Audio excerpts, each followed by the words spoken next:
This is an interview for Peep-magazine. We're standing at Hadrian, Newcastle with Resting Bitch Face in collaboration with The Bridge Festival, Hip Hop, Lost Arts. We're standing here with, I presume, is the founding member of Resting Bitch Face. Can you introduce yourself, please? Yep. Hi, I'm Pekoe. I kind of do a lot of portrait character illustration, and I started RBF back in 2015. Wow, what motivated you to start an all-female crew?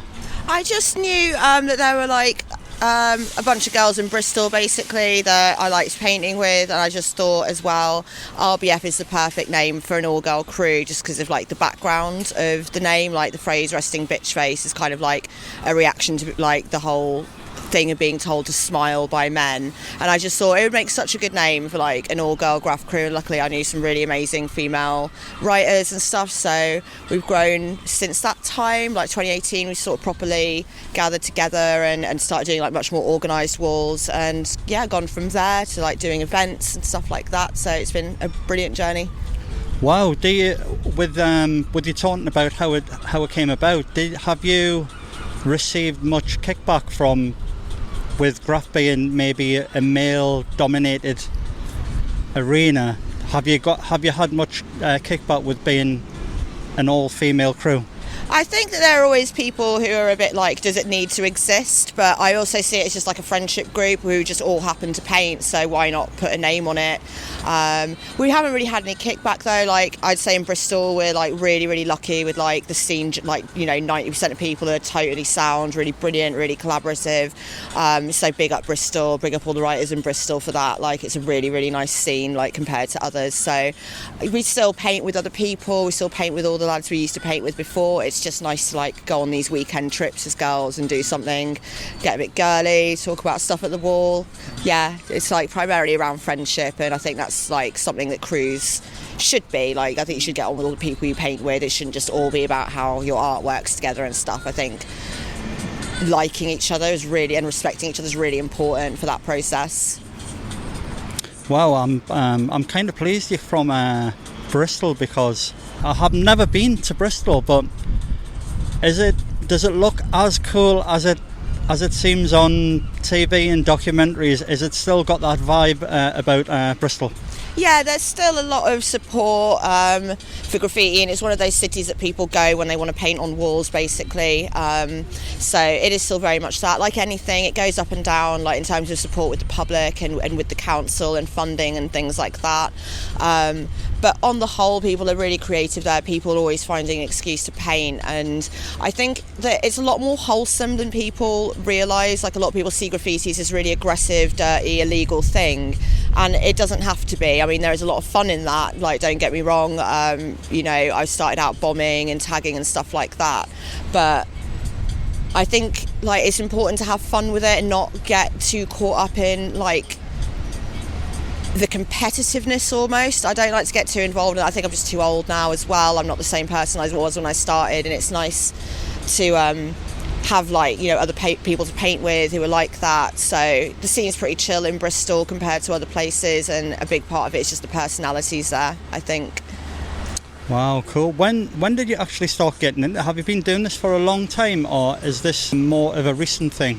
So this is kind of a return to home for me. Newcastle's where I first picked up a can. I did my first proper spray painting here all on my own. Thanks to Sandy, who runs The Bridge. He saw something in my illustration and was like, we need to get you a can. So we tried that out, got us to join what was a crew section of co-musica and stuff, and just learned from everyone. So I've been doing this since 2011 now, 2012, so quite a long time, 14 years. I've had a couple of hiatuses and stuff, and just still love it. I still just love it, and it's taken me on such a journey, to different places, meeting different people, painting some weird things at times. I've painted a lifeboat. That was quite cool. At a festival I painted behind an animatronic flame-throwing spider at Lindisfarne. Yeah, it's just it's not like a lot of other things basically, painting on walls. You do get to go on a lot of adventures with it. What does it mean for you to be involved in this year's The Bridge? Firstly, I'm just honoured at like every time I get asked to do something like this, but events that Sandy's involved in are just extra close to my heart because they're always for something amazing, like the projects they're doing here and working with people, like young people who are, not in mainstream education, maybe not living a mainstream life through, no fault of their own. He's found a way to take something like the 4 pillars of hip-hop, which was always about community and family. Graffiti and stuff, it didn't come out of nowhere. It came out of fractured neighbourhoods needing a sense of community. It brought people together. It gave people a friend group that they could trust with their life. And there is a lot to be said for things that do stuff like that. I think a lot of people would be surprised if they knew some of the background of why all these things have sprung up and why they continue to appeal to people. It's really important to have a sense of family and to feel safe and have people you feel safe with and can depend on. And that's what Sandy brings. Like, everything he touches brings a sense of family and community, and that's why I think it's important to support that and really speak to it as well and let people know that, we're not just sort of grotty people painting on walls. There's a lot to it. We've all got a lot of, interests in art. You can see influences from all sorts of things if you know where to look. Inky, for example, is heavily influenced by Art Nouveau, which is like, a really big art movement that a lot of people have heard of. So I think it's really nice to share things in this kind of controlled environment where people can see for themselves how it goes down, and they can kind of see that it's not this terrifying, crime. It's just another form of self-expression, and the reasons for it appealing are, to provide that sense of community and to feel seen in your community as well. It's a really easy way to be seen, is to have your name on a wall. So that's why it appeals to a lot of younger kids who don't feel that at home, or they don't feel it in their neighbourhoods. Wow, brilliant. I was just going to say big up Sandy, and then I see him coming across the bridge there. So hopefully we'll get a bit of a chat with him. But could you maybe talk us through what's going up on the wall here, or maybe what's the influence, and could you maybe talk us through it? So we really like kind of 80s inspired, bright colourways. We kind of always end up doing bright colourways anyway, but this one we wanted to do that really sort of vivid 80s kind of vibe.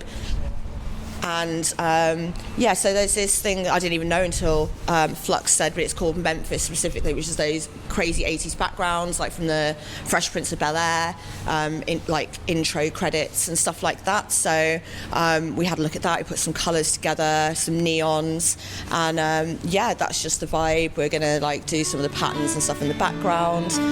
It should be nice and bright and bold for everyone to look at. Brilliant, thanks a lot.